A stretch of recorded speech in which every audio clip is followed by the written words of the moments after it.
Hello and welcome to the Reflection Show. Happy New Year to all of you. Last year was amazing having you stay glued to us and watch and listen to all our content and all our activities. From the Reflection TV show team and the Matter Inspires Foundation team, we wish you a happy new year and we hope that all the resolutions that you have made or you are making will be fruitful. Starting off the year, a lot of us would want to get married. Some would say that, how do I plan to get married?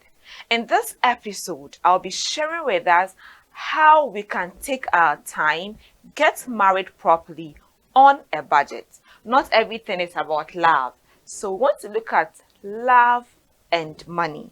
What are some of the questions you need to ask yourself or your spouse to be before you say I do?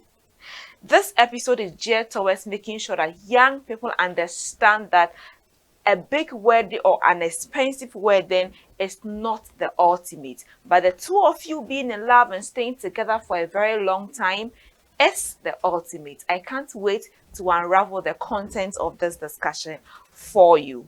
My name is Martha Inspires. Let's go for a break. When we are back, we delve into the conversation. Do stay tuned.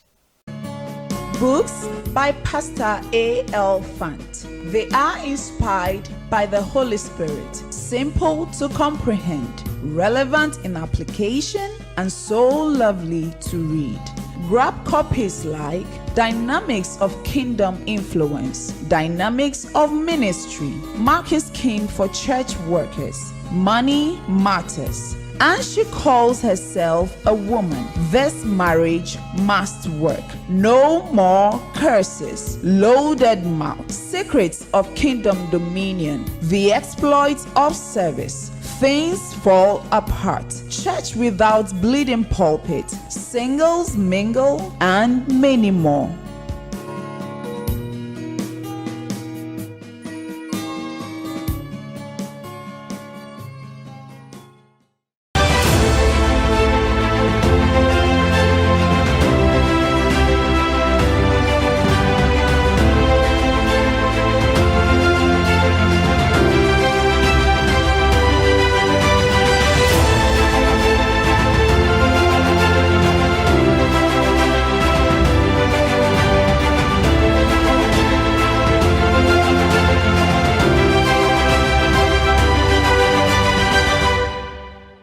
Welcome back from the break.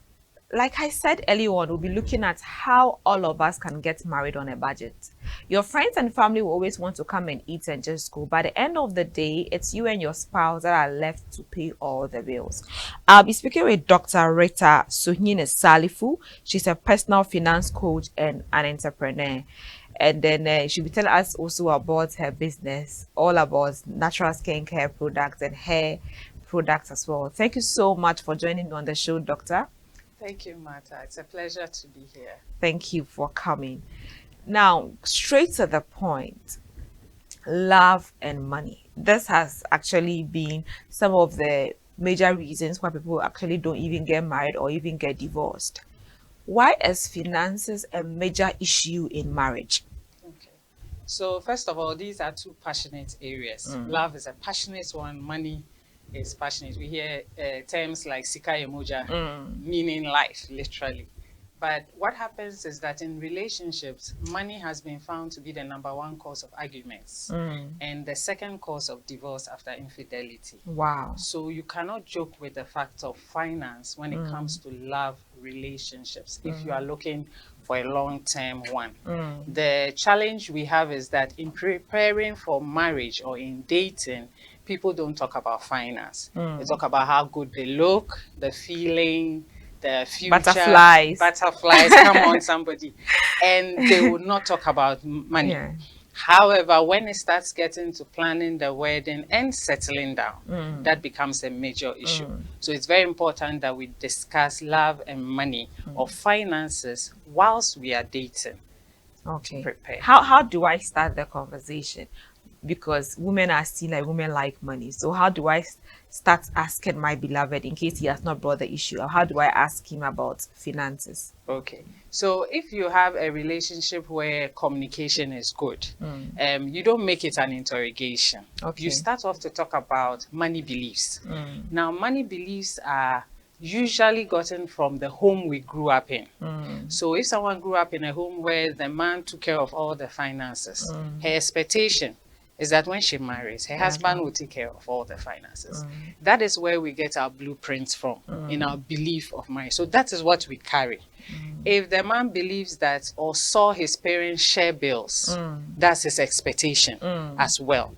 And if they saw that, okay, this was given, chop money was given every day, or it was given monthly or weekly, and how it was spent, that informs the belief they bring into it. Okay. So in conversation, you engage on those kinds of things. Try to find out the upbringing at the home level, or if money caused a lot of fights, people stray away or try to stay away from discussing money, because growing up, anytime there was a fight in the house, the parents was about money. So they are scared to bring it up in a dating relationship, but that is not healthy. So when you start having those discussions informally, and you don't make it so strict and strained, but as you are chatting and he shares, oh, so in your home, how was it like? And say, oh, as for me, dear, my mother took care of this. So as for my father, he didn't know what was happening. Or, hey, my father was the one in charge. Everything, we went to my father for it. That informs you of what he's bringing up there. The other thing you should discuss is about borrowing. Okay. Now, we find that a lot of people take loans. So you may meet a guy who is well settled, he has a house, he has a car, furniture, and they may all be on loans. You may not know. He's taking up that. Because that's his belief system too, that's how we live. We borrow. And you may be coming in with, hey, I don't like debt. You know, so can you imagine after marriage, the kind of clash you will have? So from the beginning, begin to discuss what is your view on borrowing? What's your view on taking loans? So ask for loan, there is normal. Everybody takes loans. So and someone is like, no, let's plan towards it. So you begin to engage on that. And then you are also honest about it, because the person may come thinking that you are all set, only to find out that half of your salary goes to servicing the loans that you've taken.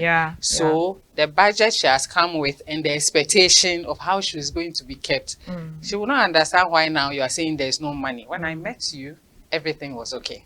So why is it that now you are saying this? So be upfront. These are some of the things I've had to take based on this. Maybe I borrowed for this, and I'm making payments for it. So she's aware what she's going into. Another interesting one is family size. So anytime you ask couples or people want to get married, how many kids do you want? You never get the same answer. Usually 3, 5, 2, 1, you know, you get that. The husband wants this number of children, the wife wants correct. Another one. But it has financial costs. So it's just, you don't just say with your mother, I want 5 children. You should be prepared that 5 children come with a cost. And if you feel that, oh, I don't want my wife to work, she has to stay home and take care of the children. It has financial implications. So you should talk about this. So you say, so I want this and I want this. Oh, okay. Then how are we going to do it? Or you say, yes, you want your wife to work. That's great, but it also has implications on the daycare the kids go to, help that you have to get, etc. And the other side about family is your extended family. Some people are still taking care of their relatives. In fact, most people actually still take care of their extended families. Exactly. You need to talk about it. You need to let the person you are dating know that, oh, my younger siblings are in school. I'm the one taking care of them. I have to take care of my parents, you know, or I monthly have to remit them. You don't hide this till after. Then you are wondering why when family comes to visit, she has squeezed her face and pulled her mouth to 1 degree or refuses to serve them. Or you stop and your family begins to hate your partner that they have come in to prevent you from taking care of them. So realistically, what is your situation? If you have these are taken care of, you have to be realistic and say, hey, I have these responsibilities. So when we start off, a lot of things may have to wait. We can do this at this time. We can do this. what are your thoughts? And then she may go like, okay, I also have some, because it can be both sides. I also have this. How do we arrange and go about it? So family expectations in terms of the nuclear family and the extended family is also very, very critical. And then an interesting one is your financial goals. Okay. Yes. So as much as we don't say it, we all have certain expectations on the lifestyle we want to live. So someone thinks that, oh, as soon as I get married, we'll build a house, then buy a car. Someone wants to buy a car and then build a house. Hey. Someone wants to start a business. Someone wants to go to school. Yeah. So if you don't talk, you begin to clash, because a person may say, oh, let's rent for a while, maybe whilst we go to school. The other one's like, no. We need a car. I can't be married. Or who goes to school first? I'm telling you. Who will leave who? Yeah. Do we both go to school? And what is the cost implication for that? And then someone says, no, I cannot be a married woman and sitting behind a motor. You need to buy a car.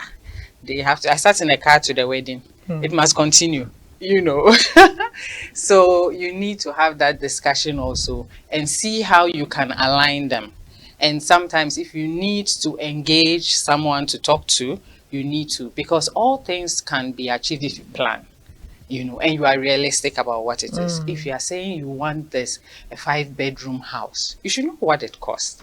So do you agree that you do a smaller one? That's not your retirement home. Yeah. It's not forever house, but you don't want to be paying a lot of rent. You can afford to do something small and go in.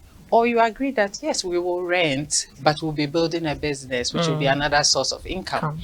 Or we'll be going to school, which will be a value addition on us, that in terms of the workplace, we can earn more. Yeah.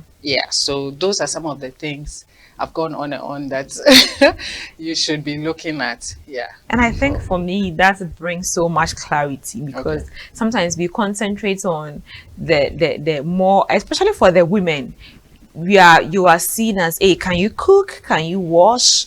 And it's more about, that is what everybody looks out for you in being a wife material. People don't actually look at what you can actually bring on the table to build your man. So you see that a lot of people are out there.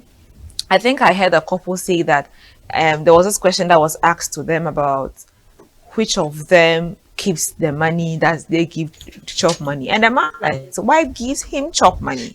And people were surprised. He was like, he is not good when it comes to keeping finances. So whatever money he gets, it goes to the wife. He does a budget, and the wife knows that for your upkeep this week, I would rather have to give you something, and it goes there. So now, I want to go deeper and ask more. Let's come a bit religious. As a Christian, we know that the man is the head of the family. What happens if the woman earns more? There is this issue of being intimidated. I don't know where that is coming from, because when the man earns more, no one is getting intimidated.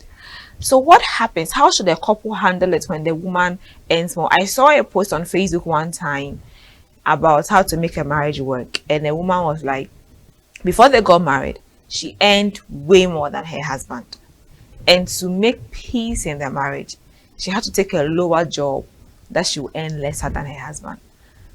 Why is earning more than your husband? Of course, when a man is earning more, I think it's a normal thing.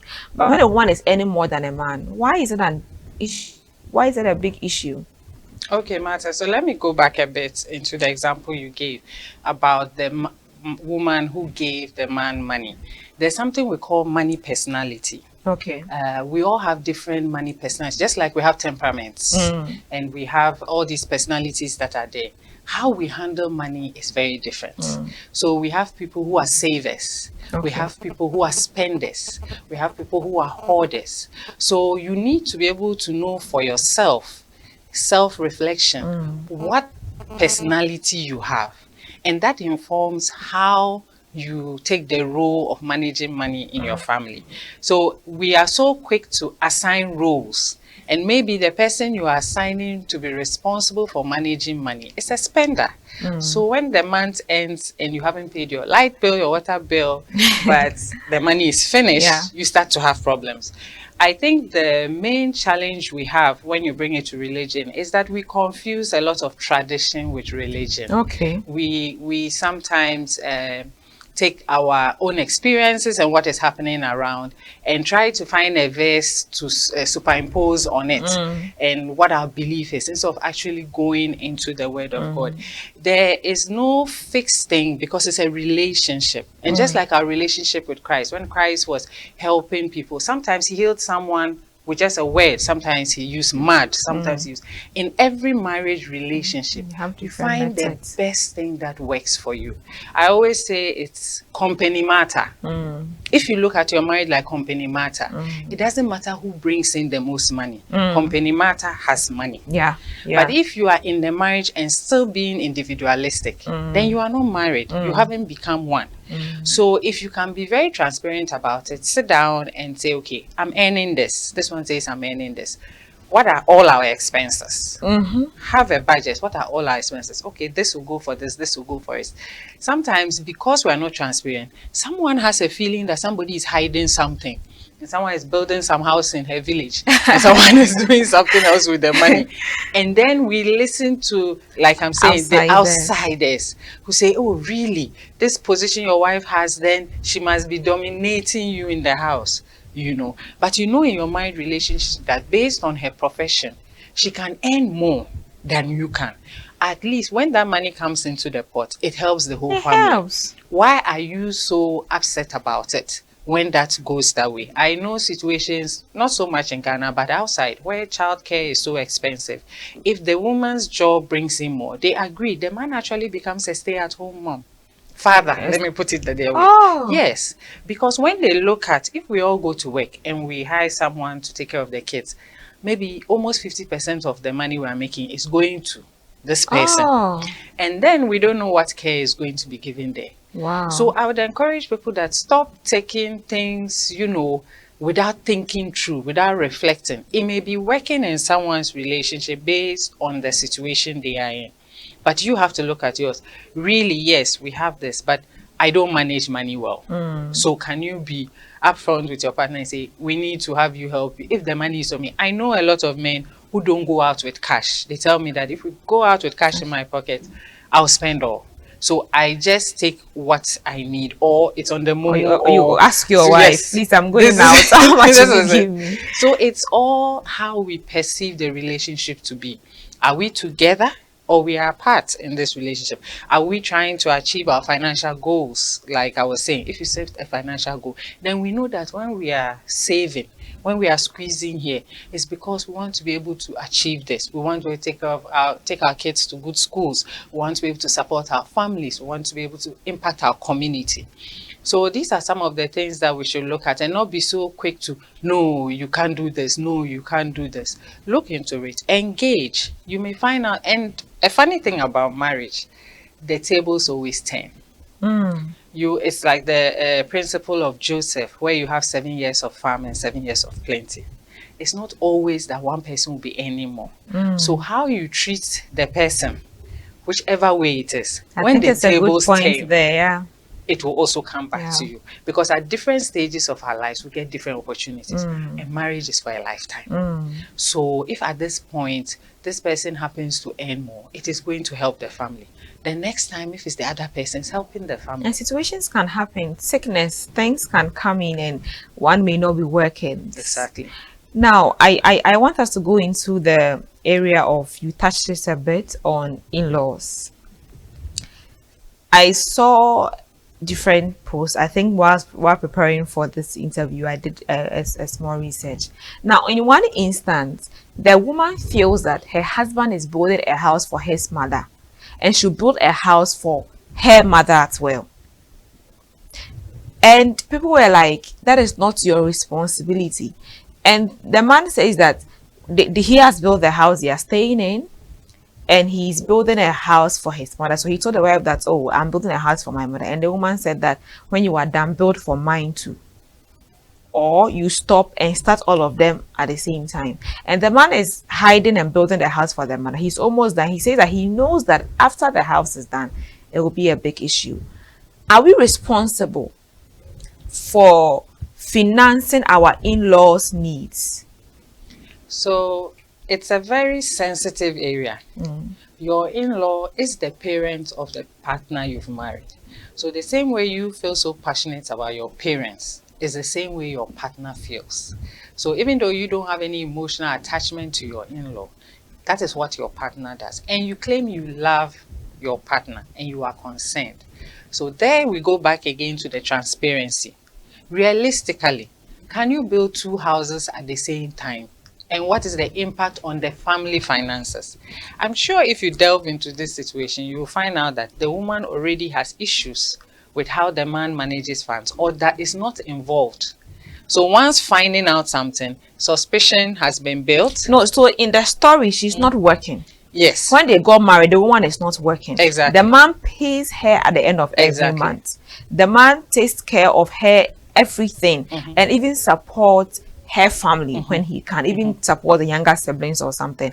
But this is the one issue that he feels that the woman shouldn't throw at him as his responsibility, because that is not his direct mom, and he doesn't think he has what it takes to build exactly, or because of course when he's building for his mom will not be a small house.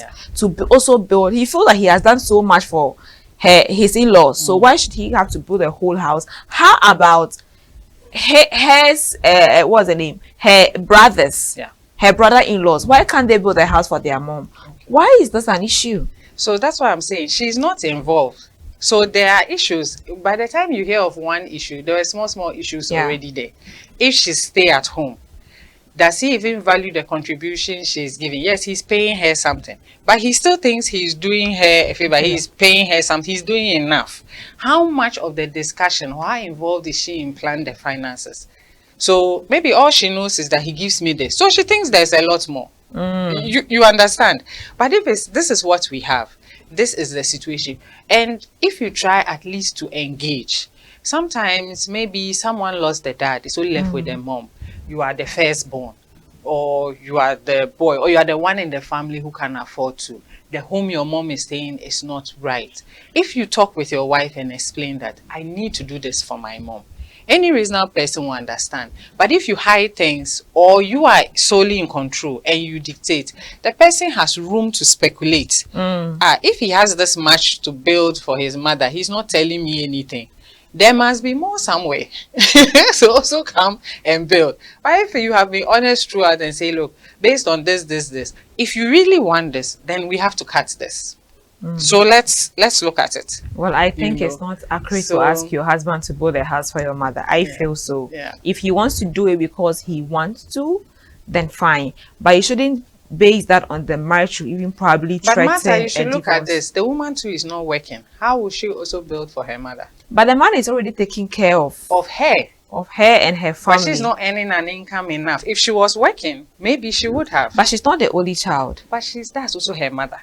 So her brother should build for the mother. No, I personally think that if the man wants to, that's fine. But you shouldn't put on your husband and say that come and build a house for my mother.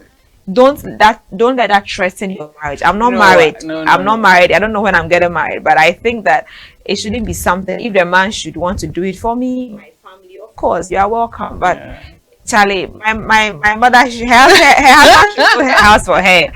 So we should engage. No, you should engage and speak. And there may be other reasons that underline it. I keep telling you, that is just the one on top. There may be other things that are going on, and maybe she has some fears. Maybe she's anxious about something. Maybe there's also pressure, or maybe the man is cheating on her. So she who feels knows? That. She feels that, let me secure.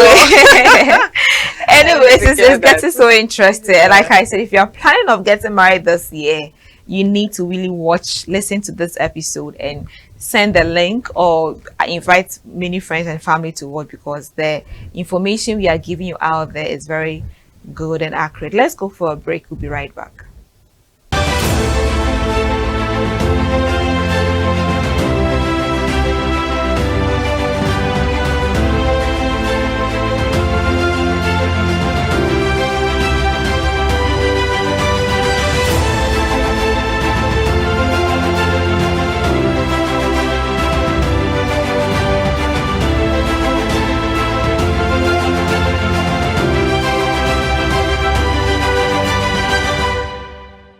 welcome back from the break. I believe that we have come to understand that, for me, listening to the conversation, I think that I have more questions to ask the man I'm going to marry than I thought I had, because the financial questions alone should be up to 100 questions before the other ones. Are you born again? What do you do in church? Those things should also now follow. But it's important we all get to know that. Ask questions. Ask them if they are currently on loans. Ask them what their salary. And I think it's a very good question. Most people don't tell. I don't know why people don't want to show their salaries. What is the challenge of people telling their partners how much they take? Okay, so again, it comes back to our belief system. So when people come up with the belief that you don't tell your partner how much you earn, so when that notion is there, they keep it. And then sometimes people also feel that if I share what I earn, he's not going to support me enough, Yeah. or will come for what I have, or think that, oh, you should handle this. So we come up with that belief that, oh, we shouldn't share what is there. The person may take advantage of it. The person may think there's so much to use, so will not manage what is there.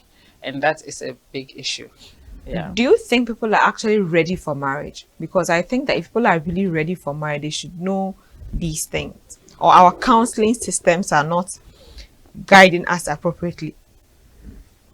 Okay, we can look at both sides. I think there are different levels of being prepared for marriage: emotionally, physically, spiritually, and financially. Unfortunately, we focus a lot on the physically ready. I'm burning. I'm ready. I'm in love. My emotions are ready. These butterflies. But looking at, are you financially ready?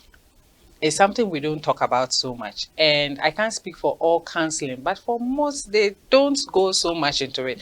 But the problem is that at the time you're having the counseling, you are just about getting married. So everything, Some yes. have even done traditional marriage I and agree everything. to everything. Oh, yes. Yeah, we are fine. Oh, we are okay. Before you get in. That's why I encourage these questions when you are dating. And then a key thing, apart from the questions matter, we should observe. Observe how the person manages money.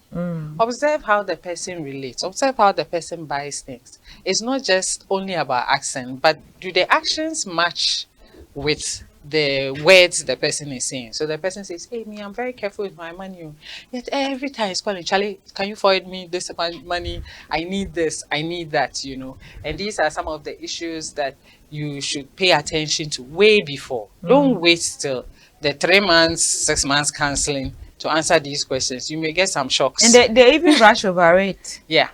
They just want to everything, yes. Yes. And now I want us to go into the area of career.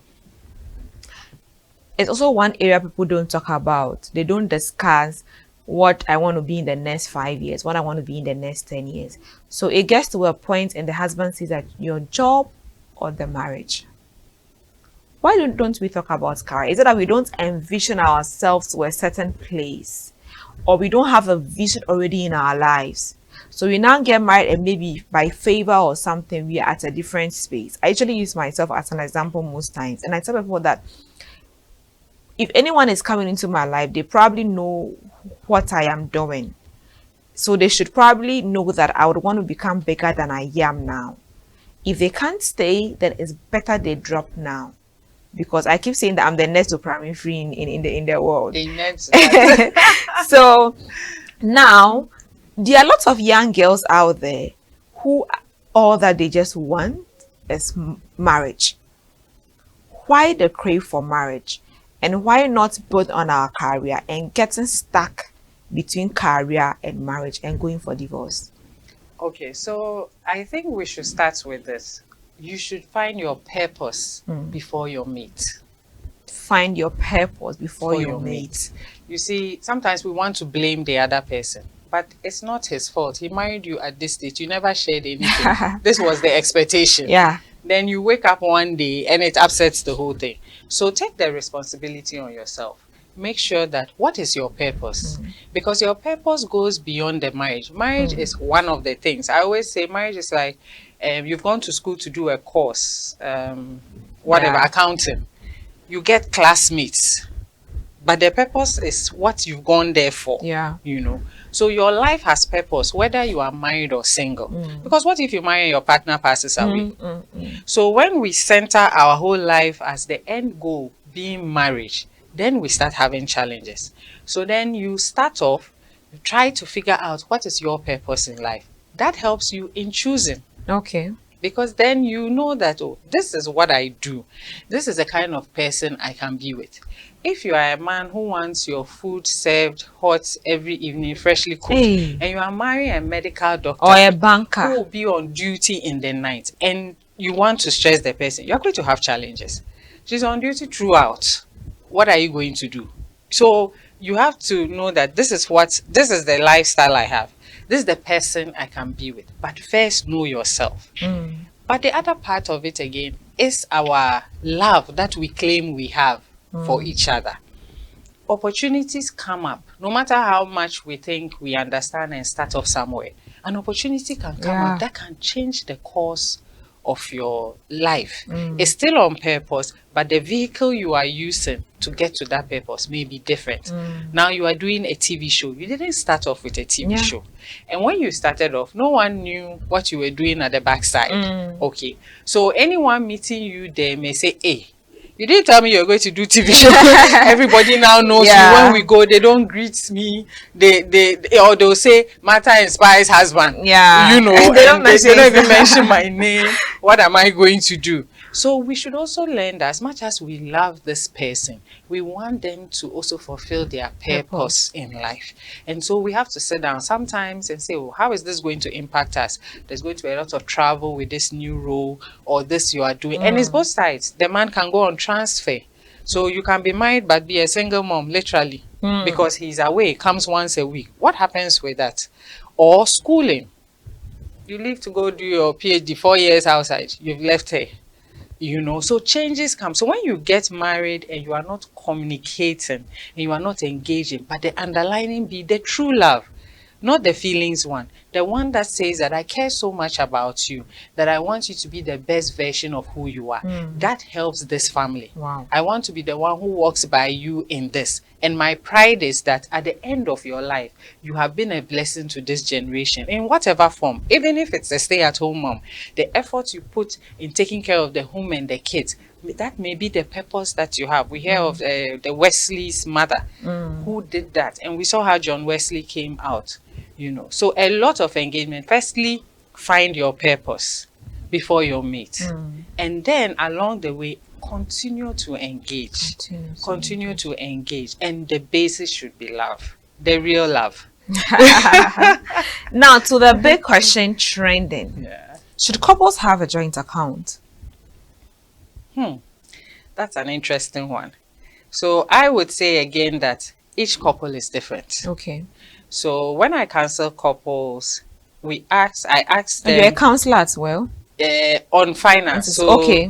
anything on personal finances, okay. I do that. So, So a I couple do. can come to you Yes. for So personal. sometimes yeah, I think I've been- I think it's good. Yeah. For us to have counseling on different perspectives. I think it's usually just the church counseling where it's about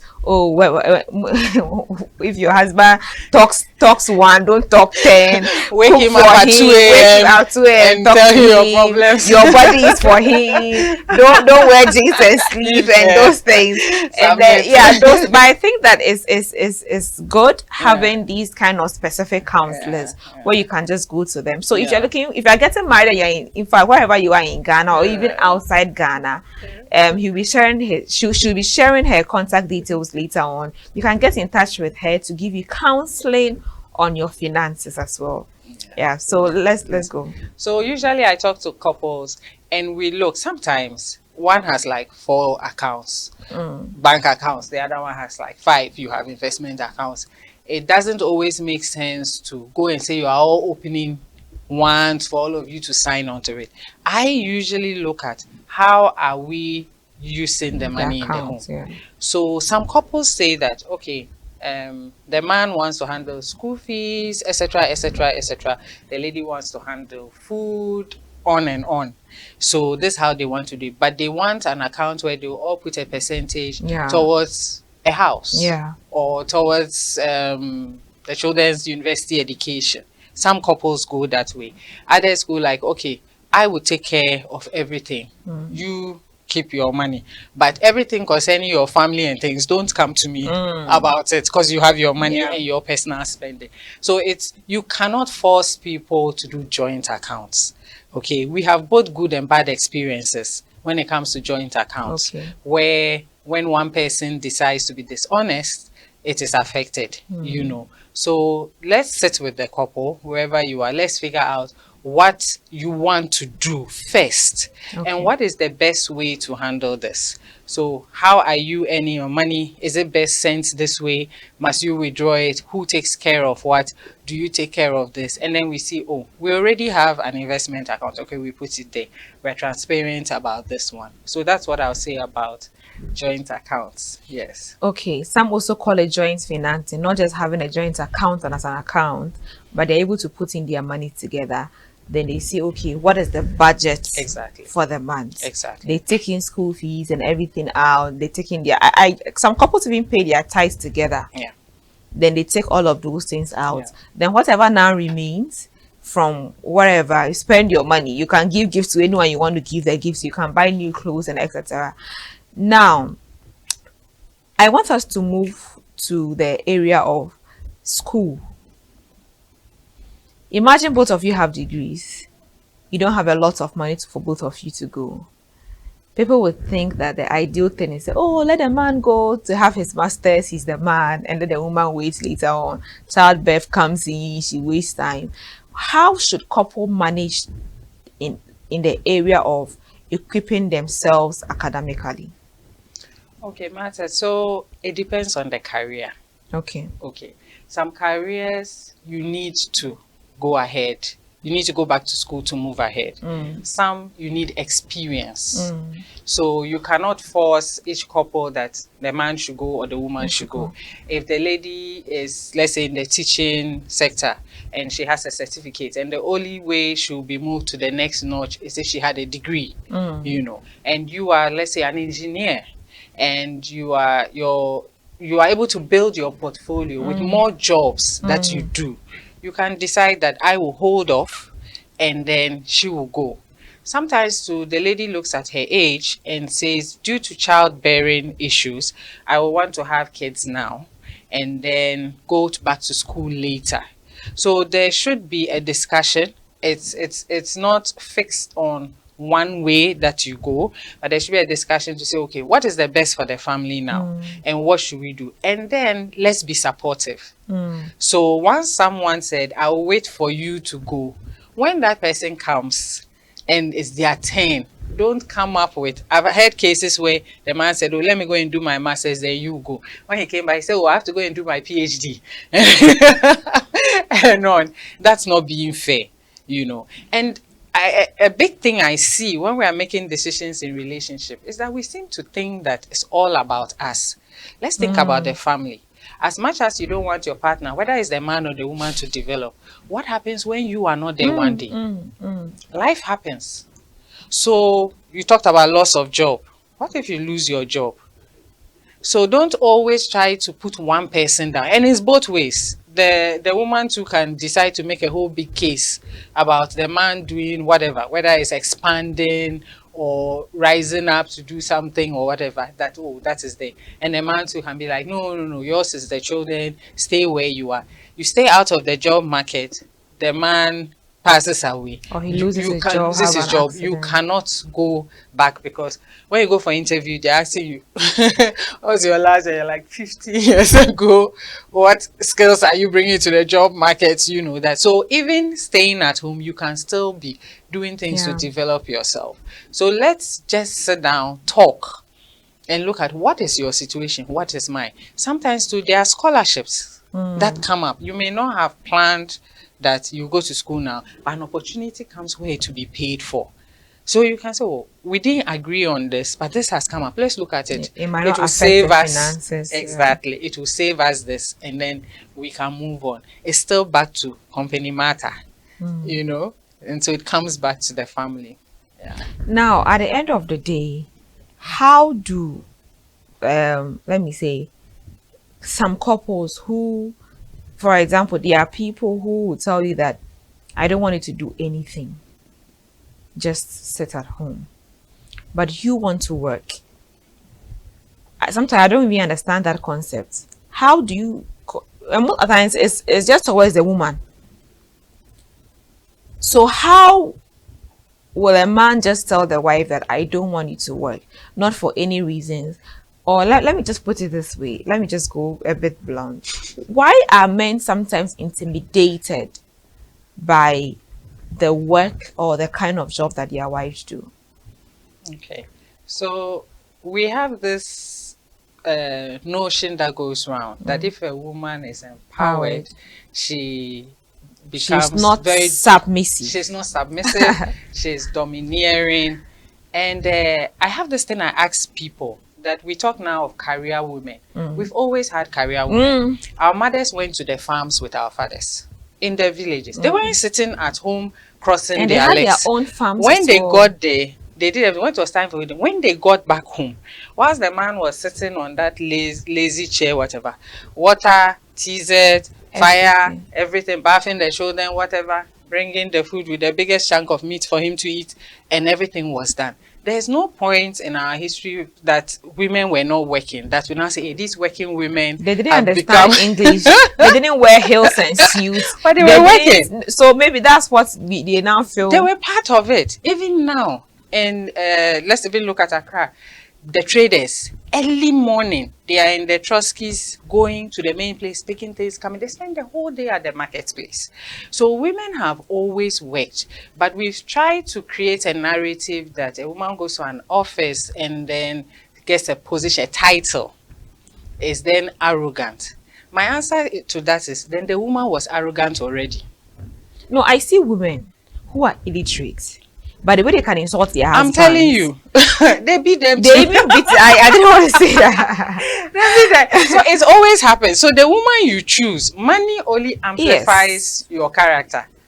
If you were humble, when you have money, you still meet be a lot of humble. wealthy people who are cool. And you would never know they are wealthy. You won't. You won't.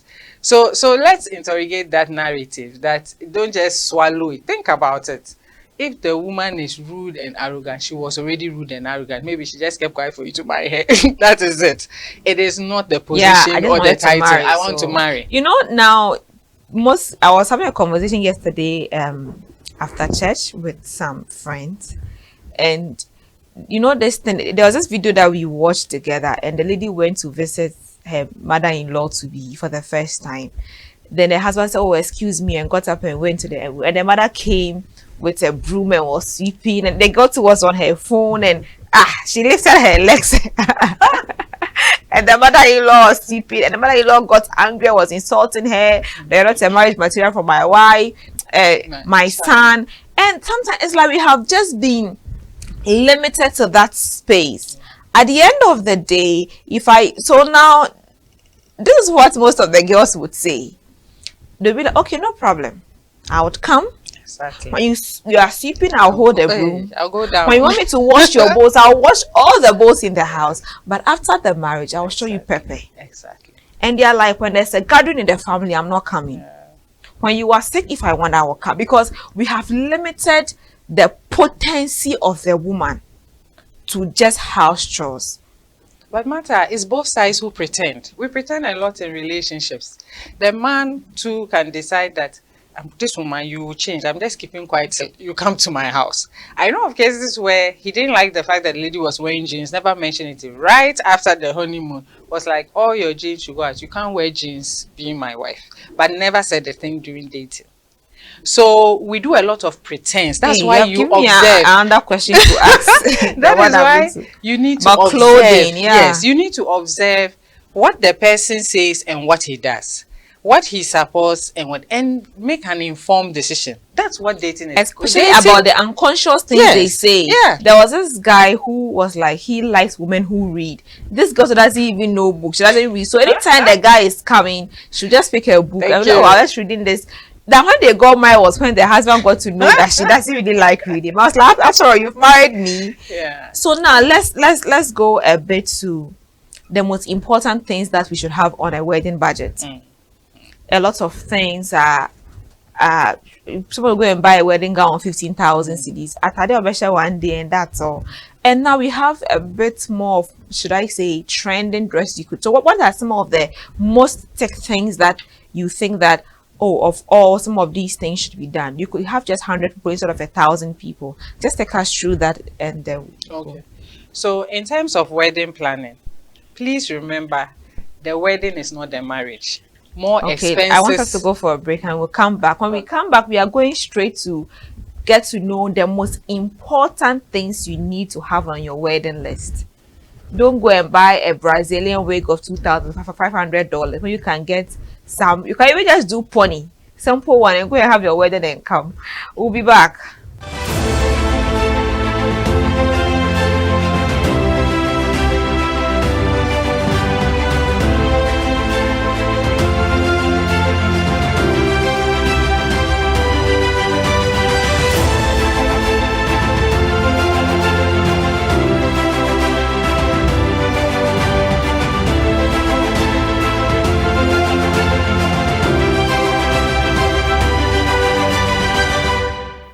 Welcome back from the break. We are learning a lot today, and I can imagine how some of us are really going to renew our mindset after this episode, because marriage is good, but we shouldn't get married and end up having issues because, oh, I thought this man had the car. You know, there are some stories I hear, oh, I thought the car was for him, or I thought the house was for him, not knowing that it was being borrowed. I don't know, it's like we enjoy the fantasies, we don't ask the realistic questions. And it's like some of us who sometimes want to ask questions, they seem to be either too inquisitive or too known, or I don't know. Now let's go to the wedding.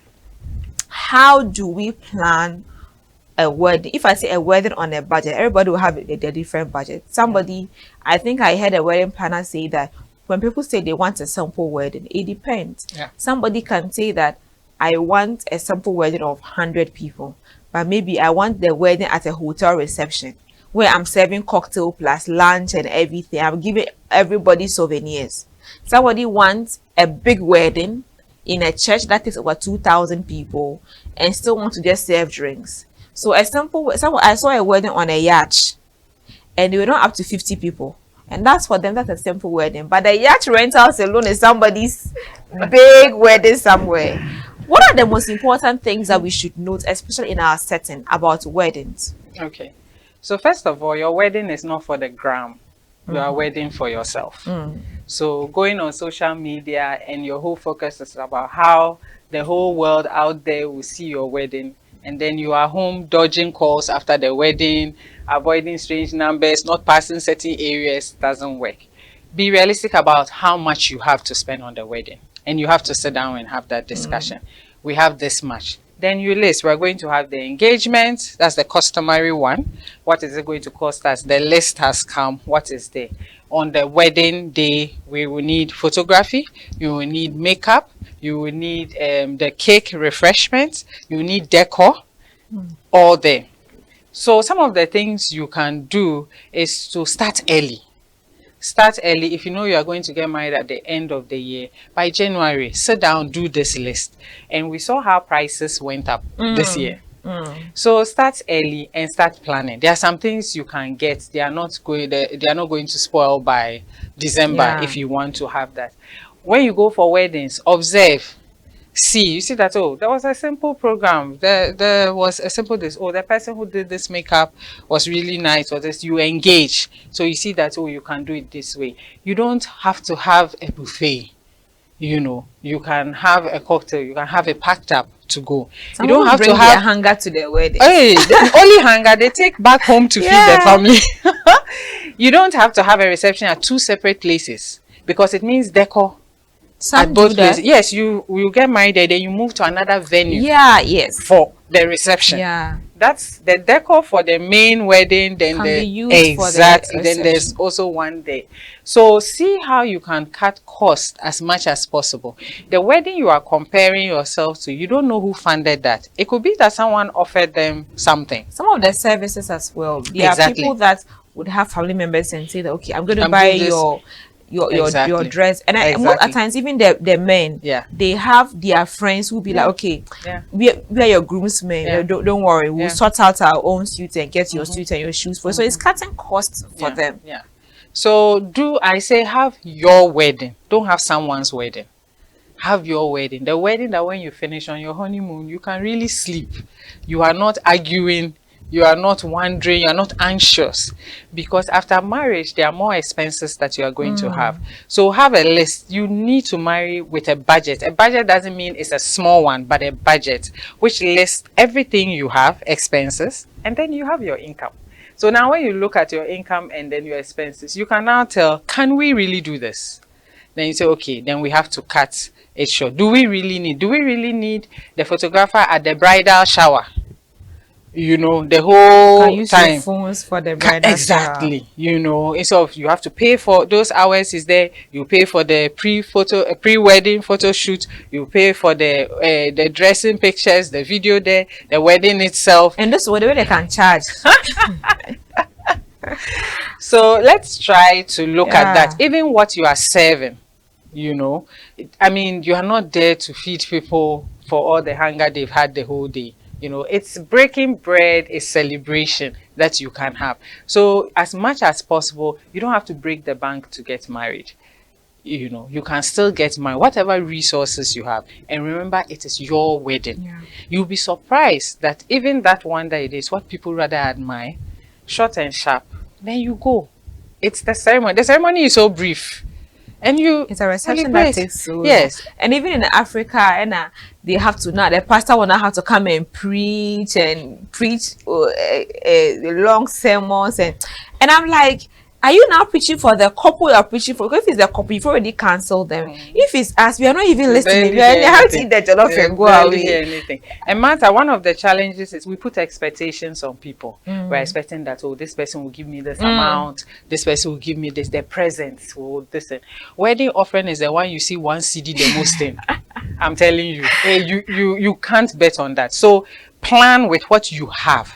If someone offers along the line that I can pay for this, great. But if they don't, this is what you can afford to do. And even promises until you have the cash. You shouldn't. As for events, some of us who you do shouldn't events move. every night, then I have that experience Yeah. now. I don't live on, oh, don't worry, I will support you. I'll send you something before because look, the heartbreaks I've had there are times people actually quote the amount they want to support. So use that money to make your budget. You get there, like some will even give you just 10% of what they promised. Oh, I wanted to do this, but so when it comes to weddings, and let's briefly look at makeup. Horrible makeup sometimes. I know sometimes it's necessary, but do we have to break the bank? Because some makeup artists can charge as much as 2,000 cedis for makeup. Okay. So I think when it comes to makeup, yes, it's important to have makeup because you want these pictures to look really nice. But makeup is different for everybody. So you should have a test makeup. So you should go, let them, our skin tones are different. How we want to look is different. I know of people who cannot look at their wedding pictures. It was so bad. But you don't expect that you are bringing a new makeup artist to come and do your wedding on that day Who when hasn't? you've not. Yeah. Secondly, or you don't even wear makeup already. Then only on that day, then they pack your face. You will not look you know, good, yeah. you will not look so good. So always try to have. And also you should treat have the face. I hear that a lot. that. Go to have some facials for some number of weeks. Yes, you should use natural products like shea butter. But you should take good care of yourself, Yeah. you know, and how you eat, what you drink, everything helps your skin. Your skin care should be something you should be doing not just for the wedding, but way before, because there's a lot of stress before the wedding, and at that time you want everything to vanish. But most important, try even the hairstyle. try it first. See if not all hairstyles fit you. Like pony may not fit you. And if it doesn't, you have to change it to something else. Yeah, I hardly wear wigs. Okay. This year I want to try wearing some wigs because I got some wigs that looks very horrible on me. But some people are recommending some wigs for me. I will try them because to know your face and know the kind of I love braids and pony because I'm lazy in keeping my hair. So as soon as I wake up, I don't have to style my hair. I just get up and go. So I think the idea of try everything you want to use on the wedding day, and especially the wedding gown. Getting to that, I wanted to talk about that. Go ahead. For the wedding gown, you may see a beautiful wedding gown out there, but your body shape is not the best for that. And you know we have different body shapes. So it may look nice on this person, but engage your wedding gown designer. So when you say bring this up and they look at you and you are pear-shaped, not Coca-Cola, and the style fits a Coca-Cola person, if they suggest, please be open. Don't listen. Or this is what I want. Like this wedding gown. This is what that is exactly what you want. But your how they call it, your body shape will not look good in it. Even the shoes you wear, depending on whether you're having a garden reception or indoors. So if you do a pencil heel and you are having a lawn wedding and you are walking and it's not functional, you know, you can change for the pictures, you know, but you have to see how you move. I think now most some try and get them. Brides I see wear white sneakers. Yeah, because most times you don't even see the shoe because the dress is so big and and if you're not lucky, you just step on your dress and you have to fall. Hey, the maid of honor to suffer. So where the maid of honor was just tight and is it the veil? The thing was long. The maid of honor was, and so I think that the types of dresses that you mentioned is very critical. I know my body type. I don't like fitting dresses. I want free dresses. I saw recently a wedding of a friend. I don't know who really like that. She's slim and she's very slim, and she went to wear a straight fitting dress, which wasn't but a balloon. What apart from body shapes, what also informs people choosing wedding gowns? So a lot of it we're influenced by what we see. Okay, so when you see it and it looks good on somebody, people are so quick to pick that. Or people saying, forwarding things to you. Let's talk of friends and family in terms of planning wedding. You would have a lot of suggestions without the cash. And people will be offended with you because I've not done weddings. Just even my youth summit I do. I usually get a lot of people sending me the dress I should wear on that day. Oh, yes, a lot. If someone even said, "Oh, wear this shoe," like people are like, "Please, oh me, it's an official event. I'm not supposed to go and look good there." And how do you? And when it comes to dresses, makeup, and hair, it's like because they send to you, they feel you should do it with them. And when you're not able to do it with them, they feel offended that you got another vendor than them. But sometimes, especially for makeup or even dresses, someone did a dress for me to wear for a particular event. When the dress came, I realized I couldn't wear the not because it wasn't nice, but per the kind of event, I couldn't have worn the dress. Then a different person did a dress for me that was perfect for the event. I wore it, another person got offended. So how do you manage choosing these things and also handling relationships? So you have all these suggestions that come in and they are varied. And when it comes to wedding, your family members have an ideal of how it should go. Your mother has an opinion. Mother-in-law wants to wear a particular wedding dress. All those that have it. You need to look at what works for you. And for some, you can go around it. You know, the sad part about our suggestions is that we don't support it financially. All is talk. We'll say, oh, you have to do this, you have to do this. The drinks will be enough. You have to add this one to it. And nobody is pulling cash for that. And you just say, I can't afford this. Oh, you have to have it at this hotel. You have to do our family. People will be looking at our family and they'll think that we don't have money. It's like my book launch. Somebody mentioned some hotel. I was like, you know, you can't launch your book here. You have to go to this hotel and book the hall. And are you going to pay for the place for me? So in wrapping up, our time is up. What are your final words to people watching us today about love and money? What are the most important tidbits we need to take home? Okay, so I want to remind people that money or finances is so important in a love relationship. And before you get married, you should look at how you understand each other financially. Have the talks, please do. And then subsequently, you can continue to follow up, engage, get knowledge, come for coaching, talk to people. You may not agree on something, find alternatives, but don't downplay finances. It can actually be the cause of your relationship ending. How can people get in touch with you for financial counseling? So on Facebook, Rita Suhini Salifu, you can reach me there. I have a YouTube channel, Creating Wealth with Purpose. You can reach me over there. Yes. I'm not putting my phone number out. No, that's fine. That's fine. Yes, and then the emails. So you can reach me on these channels. Just send me a message and we can link up. Okay. Yeah. Thank you so much for coming. I have learned so much myself, and I have been renewed and refined. I have been speaking with Dr. Rita Suhini Salifu. She's a personal finance coach and an entrepreneur, helping us to understand that as young people who wants to get married, we need to be careful about the friends and the people we want to please. We need to please ourselves. We need to do the right things, and most importantly, ask the right questions. We started the year on a good note, and I believe that this would be something that you keep reflecting on. So just pick up your phone, call your spouse to be, and start asking the most important questions. My name is Martha in Spice. We'll be back with thoughts from Martha in Spice.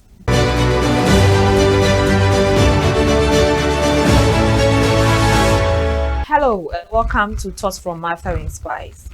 I want to talk to you about what I have captioned: focus on yourself. It's a new year and you need to grow. You need to make the better impact for yourself. Last year could have been rough with all the fuel prices and how things were going up and down. Maybe it distorted your vision a bit. But this year, I need you to focus on yourself. What are some of the things you want to do and become a better person? We just finished talking about marriage, love, and money.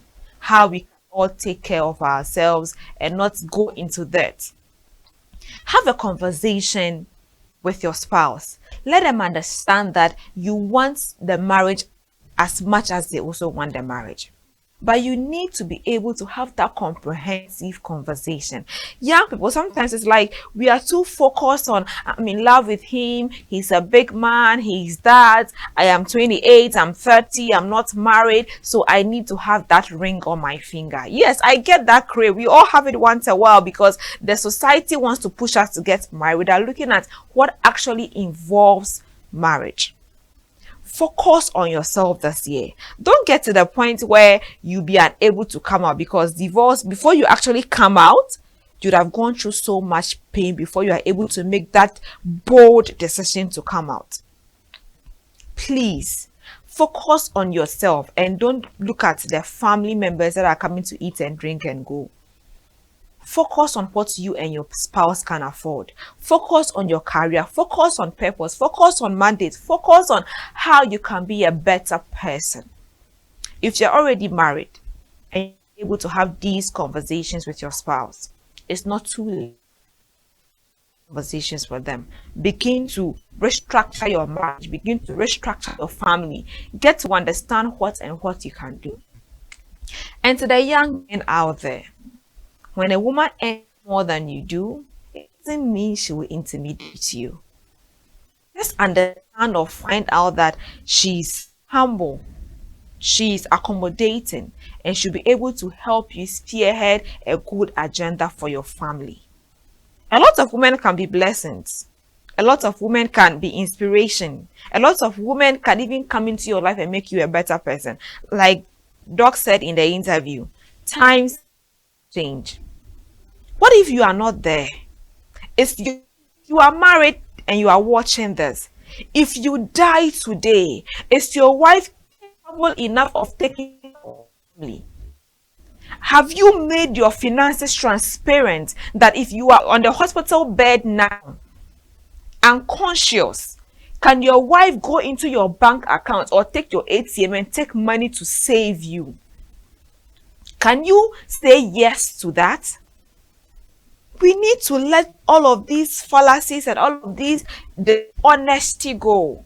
It's marriage, it's a partnership, it's a relationship. So at the end of the day, we need to understand, let's be together, let's stay together, and together we will and glow. Let's not pass the next generation. They need to understand marriage like how Christ wants marriage to be. I believe that you've been inspired by these thoughts that I have brought before you. And I know that this year would be a great year. It's our year at the Martha Inspires Foundation of fruitful expansion. You are not just going to expand, we're going to expand fruitfully in all aspects of your life. Thank you for watching. I am Martha Inspires. Do have a good night.